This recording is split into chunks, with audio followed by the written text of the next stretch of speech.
سلام و درود دوستان عزیز، بینندگان، همزبانان و همتباران.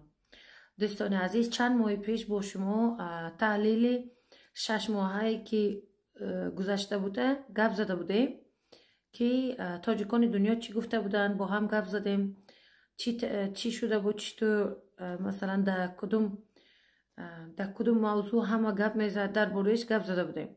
خب اکنون برای شما در این گذشته چند ماهی که چی احوال است، احوال تاجیکان در آسیای میانه گپ میزنیم.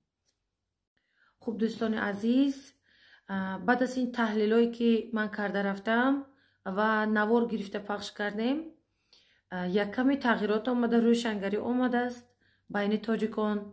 همینطور که دیده می رویم کمی که جوانای تاجیک خوبی ها زیاد شده رایست. مثلا نوار ثبت میکنن تاجیکی گپ زدن به کوشش کرده ایستادن. انا خیلی بلاگر خوب برآمدن، اونها هم کوشش کرده ایستادن که وقتی تاجیکی گپ زنن، اما در بینش همین یک چند تا بلاگر ها هستن که متاسفانه کارهایی میکنن که نه به نفع خودشان است نه به نفع ما. یعنی به قول خود تاجیک میگوین خودشان را خیری تاجیکی گپ میزنن، باز همون کوین موضوع های زمین تلاشی میکنن. چی میگن، نام گذشتگان که دنیا با خودشون شناسایی کردن نمیشون. آهای مردم به شما گفته نیستم که تاجیکای دنیا میشناسد. بس از دیگه این حالت باید اختی پیشرفت کنیم. پیشرفت باید با این زمان هم نفس باشیم، مثلا چیزوی نو براریم. من خیلی نوار گذاشتم، در دیگه صحیفان بود که اون صحیفان بسته شد، نوار گذاشتم که مرحمت برای شما مثال میبرم که نو آوری چی است. بیایید نو آوری کنیم، چیزوی نو براریم.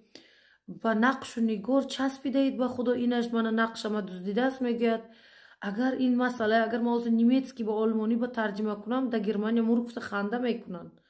من چندین نوار گذاشتم که در همین گرمانیا چندین تا برندو است، اطلس، ادرس، همین نقش نگاری تاجیکی سوزنی، یعنی خانه بام سوزنی است، کوین سوزنی است، انتیک، حتی همونا گرفته چیز برآوردگی هستن.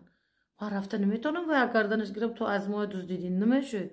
اینا میگم میر موده، دنیای موده. مثلا چی میگن، اونو با اگر رفته پرسان کنید میگید این سنترال آسیا نقشش است، همونا دیده الهام گرفتم دیزاین تخ کردم میگید. تمام.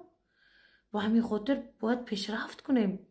در جایی که پیشرفت کردن، این رفته از یوکش بکش و یشکش ایوکش، این تینکت پیشرفت کردن نمیشه. دوستان عزیز، لطفاً وزارت فرهنگی کشورتان یکتی اعتبار کند با کارهایی که شما انجام میدهید. با این طرف تاجیکا وزبینی میافتد، چی بروش نمیفهمید. شما زمین تلاشی کرده چی فایده دیدید؟ تا امروز 100 سال گذشته است، به چی رسیدید؟ همون جایی که در دنیا آمدید خدا با شکر گفته گل و گلزار کردنش فکر کنید. همین معنی میدید که از کشور خودتون راضی نیستید. کل دنیا از بالایتون خنده میکند. ما هم از شماییم. اگر که تاجیک هستید تاجیکی گپ بزنید، افتخار ما باشید. مثلا در هر جمعه برایتون غیر تاجیکی گپ میزنیدتون، باز ما این طرف تاجیکای عیب میکنیدتون، مکتب ندارد. روز شما یک روز نمانید، خدا نکرده. در فکر این باشید لطفاً دوستان عزیز. بیایید من به شما نوآوری چی باز میفهمانم. منم یک خانم هستم با 3 طفل خرد، یعنی بچی میده دارم 3 تا. منم هیچ وقت ندارم، اما برای فرهنگم کمی که وقت جدا میکنم. من مثلا کتاب دارم، کتابی کوینه، از بینش باز میکنم، تاریخی چیزا میخوانم، ارنامنتای میبینم. یعنی در بالایی که میبینید از چندین تاجیکای سوزنی هاش، زردوزی هاش، گل دوزی هاش، زمین دوزی هاش گرفته یک نقش نگاری دیگر در دنیا آوردم. توانید شما هم کنید. چرا برام از یاقه کس میکشید؟ این مرحمت دیشبم حتی یعنی تو یک نقش نگار در دنیا آوردم. خیلی کار کرده ممکن است. اگر که آدمی زاد میخواست میکند. بیایید تاجیکای دنیا بازم میگم، برای تاجیکان با یکی دیگرشون کار کردنشون، از این پیشم گفته بودم بازم میگم، یک تا گروپ باز کردیم. یعنی یک گروه باز کردیم. نام گروه تاجیک گلوبال کامیونیتی. اینجا عکسش هم میگذارم. خب برای که تاجیکا با هم کار کنن.